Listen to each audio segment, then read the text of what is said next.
Nunca imaginé que el último capítulo de mi vida comenzaría con una tormenta y una maleta. Si alguien me hubiera preguntado cómo creía que pasaría mi 66º año, habría dicho algo sencillo.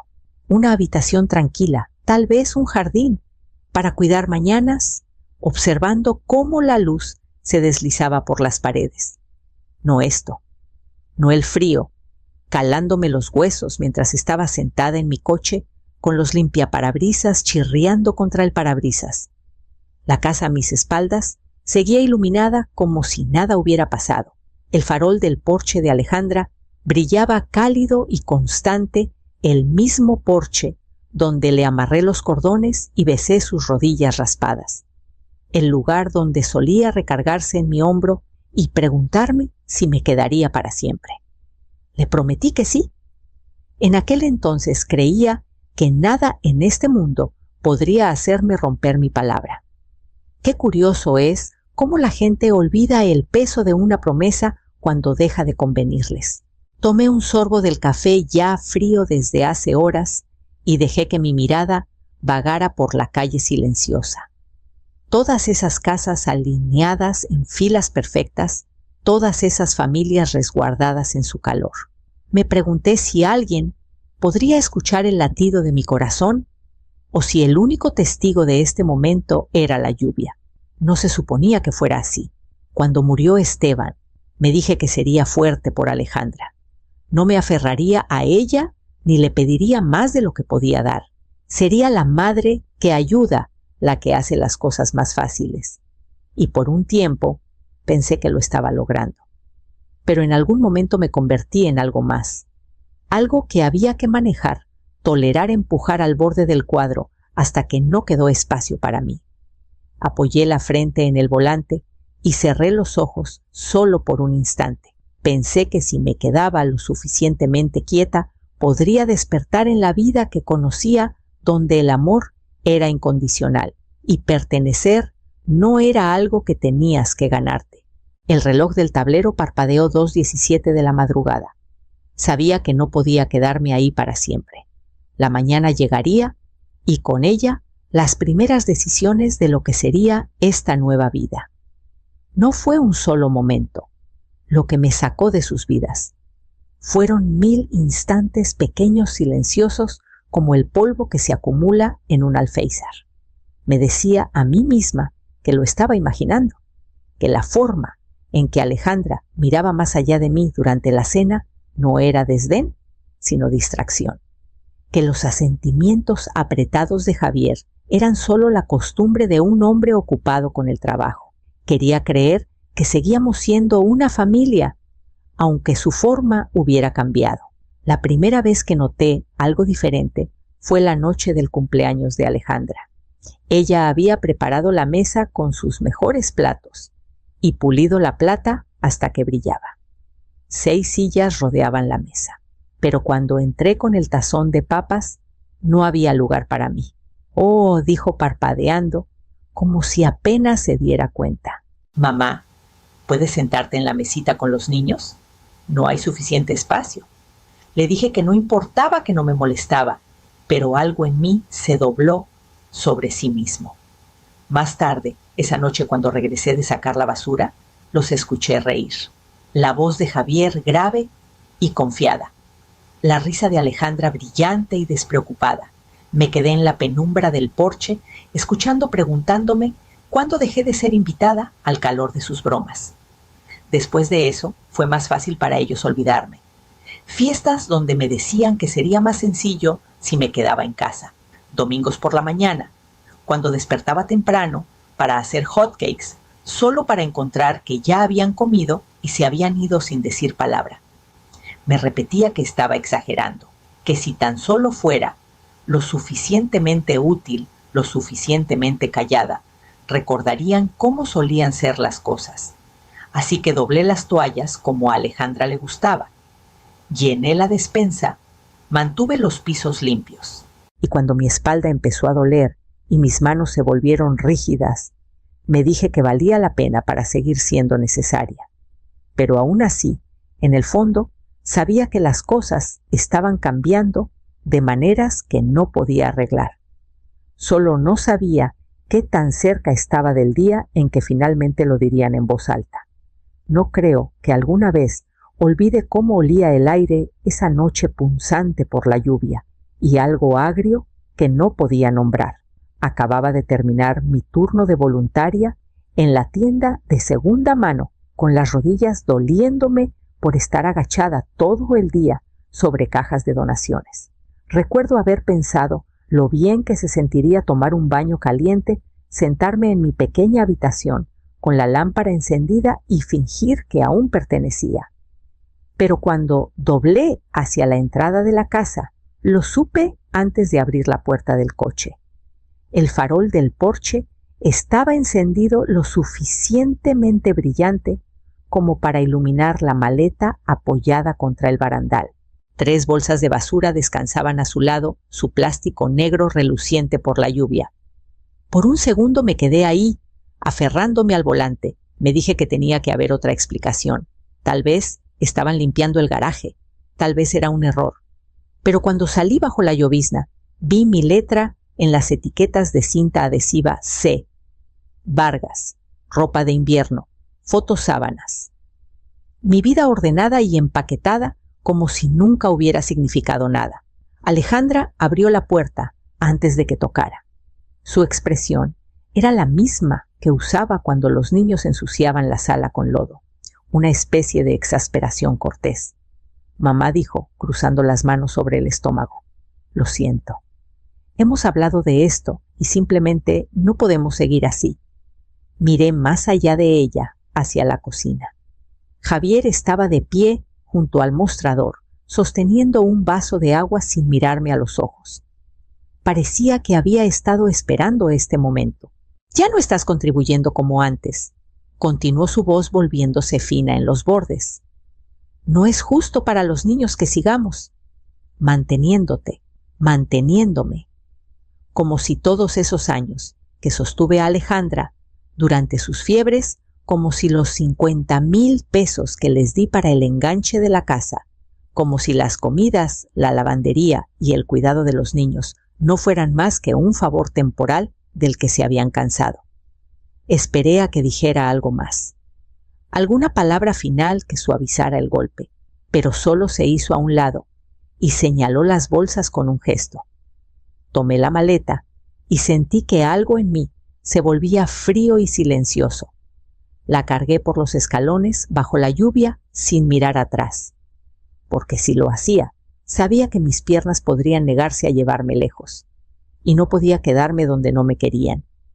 Manejé sin pensar los limpiaparabrisas cortando la oscuridad, mi maleta tambaleándose en el asiento trasero con cada curva. Para cuando me di cuenta a dónde iba, ya había llegado a la vieja carretera que rodea el lago de Chapala. Esteban y yo solíamos venir aquí los domingos cuando Alejandra era pequeña.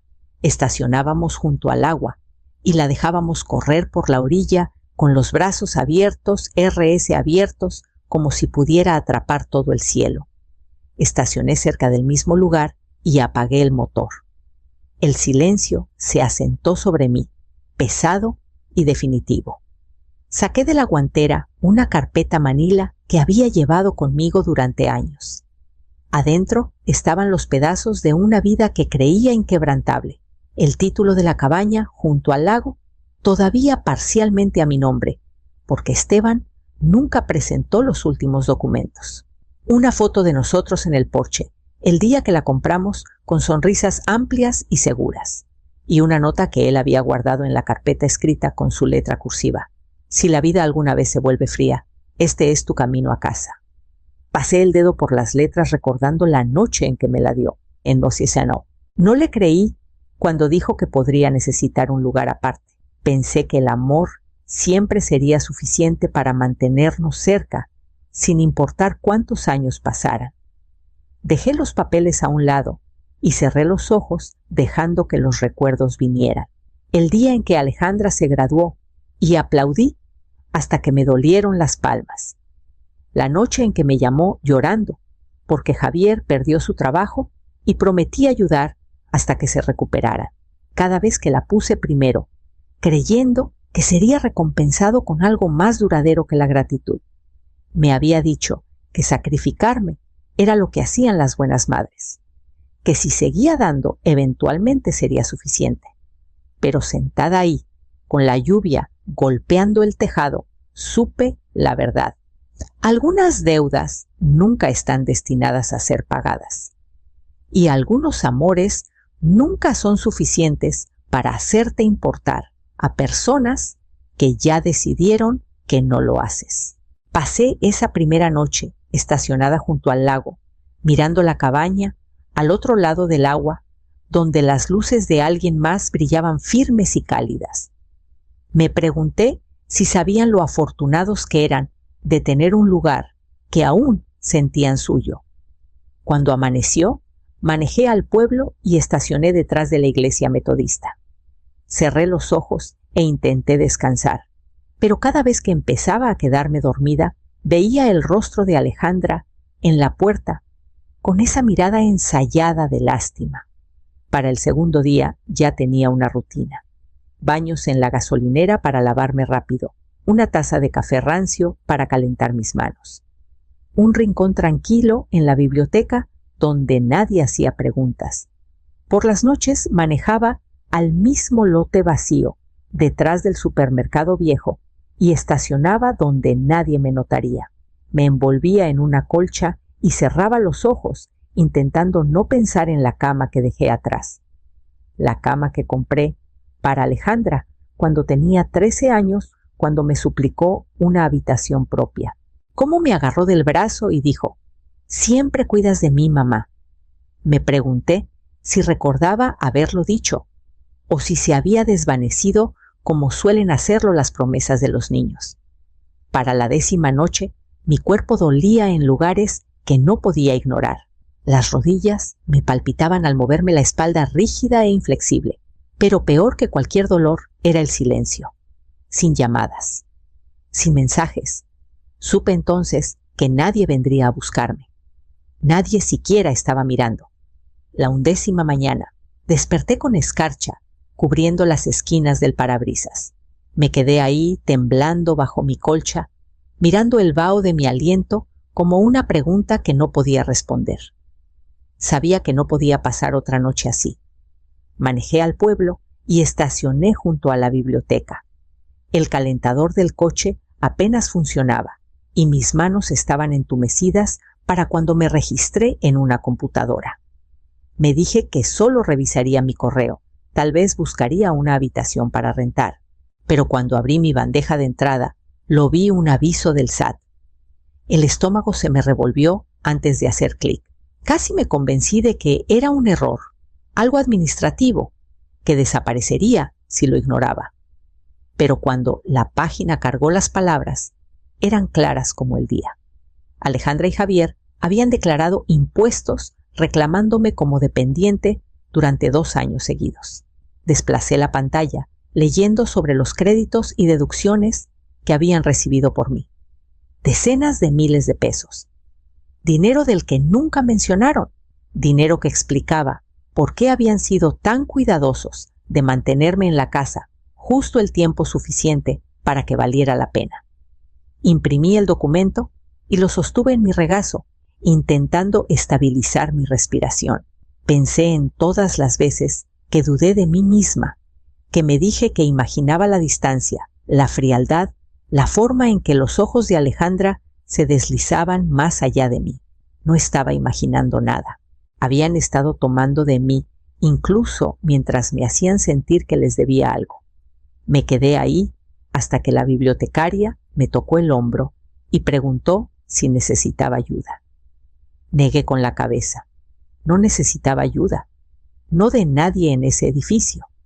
Necesitaba recordar quién era antes de dejarme convertir en alguien que esperaba ser bienvenida. Doblé el papel y lo guardé en mi bolsa. Cuando me levanté, mis rodillas crujieron, pero me sentí más alta que en años. Sabía a dónde tenía que ir después. Manejé directo, fuera del pueblo, pasando la última gasolinera y el letrero desvaído que marcaba el límite del municipio. El cielo estaba bajo y gris, pero ya no me importaba el clima. Solo podía pensar en la carpeta en mi bolsa y la verdad que se negaba a dejarme ignorarla. El camino a la cabaña era tal como lo recordaba, surcos profundos por décadas de lluvia, juncos a lo largo de la zanja, el buzón inclinado a un lado. Estacioné y me quedé un momento escuchando el tic-tac del motor al enfriarse. Este lugar había estado esperándome todo este tiempo. Cuando entré, el aire olía a cedro y sueños antiguos. No había estado aquí desde que murió Esteban. Me decía que no lo necesitaba, que había construido una nueva vida con Alejandra. Pero esa era una mentira que ya no podía creerme. Puse mi bolsa en la mesa y abrí el baúl en la esquina. Adentro estaban los documentos que Esteban dejó en un montón, ordenado justo como prometió. El título original, Nuestras firmas lado a lado. Su nota doblada en la última página. Si la vida alguna vez se vuelve fría, este es tu camino a casa. Presioné la mano contra el papel, sintiendo la firmeza de su letra.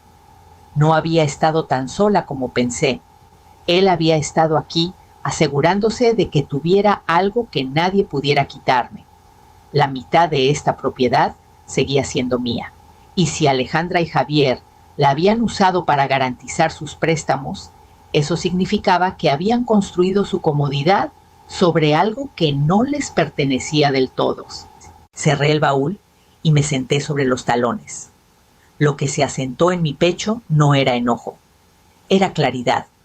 Por fin sabía cómo hacer que me vieran de nuevo. No regresé al coche de inmediato. Me quedé en la cabaña hasta que las sombras se deslizaron por el suelo y el viento hizo temblar las ventanas. Fue el primer lugar donde me sentí segura en semanas, tal vez años. Cuando amaneció, doblé la nota de Esteban y la guardé en mi bolsillo. Luego encendí mi celular y busqué en mis viejos contactos hasta que encontré el número que no había marcado, desde antes de que él muriera. Mateo Cruz había sido un reportero joven, en aquel entonces entusiasta y atento. Ahora era mayor, con un nombre que la gente respetaba. Su voz sonaba igual cuando contestó. Le dije quién era y por un momento se quedó callado. Luego dijo, dime dónde encontrarte. Nos sentamos frente a frente, en un reservado del comedor, en la calle Hidalgo. Extendí cada documento, cada recibo, cada pedazo de evidencia. Él escuchó sin interrumpir su pluma, moviéndose en líneas constantes sobre la libreta. Cuando terminé, levantó la vista. Clara, sabes lo que pasará si publicamos esto. Lo sé, dije. Pero si no lo cuento, ellos ganan. Una semana después, mi rostro estaba en las noticias de la noche. El titular corría por la parte inferior de la pantalla: enfermera jubilada denuncia abuso financiero por parte de su familia. Lo vi sola en la cabaña con las manos tan apretadas que me dolían los nudillos. Mostraron fragmentos de mí hablando sobre las noches que dormí en el coche, los años que pasé ayudando a Alejandra a construir una vida que nunca estaba destinada a compartir. Mi voz no tembló en la grabación. Esa noche apagué mi celular y dejé que el silencio llenara la habitación. Pensé que tal vez sentiría arrepentimiento o vergüenza o el dolor familiar de extrañar lo que fuimos. Pero no sentí más que alivio. Habían tomado tanto de mí. Pero esta historia, esta verdad, me pertenecía solo a mí. Y aún no había terminado de contarla. Las llamadas comenzaron antes del amanecer. El número de Alejandra parpadeaba en mi pantalla una y otra vez, hasta que finalmente puse el celular boca abajo y lo dejé sonar. Cuando revisé el buzón de voz, más tarde, su voz se quebraba bajo el peso de su propio pánico. Mamá, nos has humillado. No entiendo por qué hiciste esto. ¿No podemos hablar? No respondí. No había nada más que explicar. Para la tarde, mi historia estaba en todas partes. Personas que no había visto en años me enviaron mensajes diciendo que estaban orgullosas de mí, que era valiente, que se habían preguntado por qué desaparecí de las fiestas y cumpleaños. Entré al supermercado y una mujer que apenas conocía se llevó la mano al corazón y susurró: «Bien hecho». Las palabras se sintieron extrañas al principio, como si fueran para alguien más fuerte. Luego me di cuenta de que eran para mí y me permití creerlas. Esa noche me senté en el porche de la cabaña con la vieja colcha sobre los hombros. Pensé en el silencio, en la casa de Alejandra, en cómo debía estar explicándose a los vecinos, en cómo Javier debía estar buscando alguna manera de hacer que todo pareciera mi culpa. No importaba. Por primera vez ya no cargaba con su historia. Observé la última luz desvanecerse del cielo y sentí algo asentarse dentro de mí que no había sentido en años. Una especie de quietud que era completamente mía. Esperé otra semana antes de regresar. No porque necesitara verlos, sino porque necesitaba ver la casa una última vez con ojos claros. Cuando estacioné al otro lado de la calle, casi no la reconocí. Todas las luces estaban encendidas, cada ventana brillando, como si la luz sola pudiera mantener a raya las preguntas. Alejandra salió primero con los hombros tensos, el cabello recogido como si se preparara para una tormenta. Se detuvo en el porche cuando me vio. Abrió la boca, pero no salieron palabras. Crucé la calle lentamente, sintiendo cada paso como un pequeño acto de desafío. Intentó sostener mi mirada, pero sus ojos se deslizaron al suelo. Mamá susurró: «Por favor, ¿podemos hablar de esto adentro?». Negué con la cabeza. No queda nada para mí ahí dentro. Javier apareció detrás de ella con el rostro demacrado y gris. No me molesté en mirarlo mucho. Él tomó su decisión la noche en que se dio la vuelta. Respiré hondo, sintiendo lo estable que era. Me enseñaron algo. Dije que el amor sin respeto es solo obligación, y ya no lo cargaré más. Por un momento, el único sonido fue el viento en los árboles. Alejandra levantó la mano como si fuera a alcanzarme, pero la dejó caer a su lado. Me di la vuelta y caminé hacia mi coche sin mirar atrás, lista para comenzar el resto de mi vida. Los días se sienten diferentes ahora. Despierto en la cabaña, con el sol deslizándose por las tablas del suelo y el aire oliendo a pino, y recuerdos que ya no duelen. He comenzado a plantar un pequeño jardín detrás del porche, solo tomates y hierbas por ahora. Algunas mañanas me sorprendo tarareando mientras trabajo y me asombra lo natural que se siente estar contenta. La gente sigue contactándome. Una señora de la iglesia me envía cartas cada semana. Extraños escriben para decirme que vieron la entrevista, que mi historia les dio valor para dejar atrás sus propios dolores silenciosos. A veces pienso en Alejandra. Me pregunto si alguna vez se sienta en esa cocina brillante y recuerda todas las noches que estuve al fogón preparando su sopa favorita o cómo me desvelé cosiendo su vestido de graduación porque cambió de opinión a última hora. Espero que lo recuerde, aunque solo sea para entender que nada de lo que hice fue por deber. Lo hice porque la amaba más que a nada. Ese amor sigue ahí, en una forma más tranquila, con la que puedo vivir. Pero ya no me posee.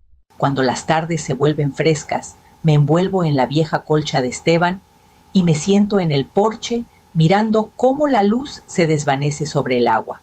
Y por primera vez en mucho tiempo estoy exactamente donde pertenezco,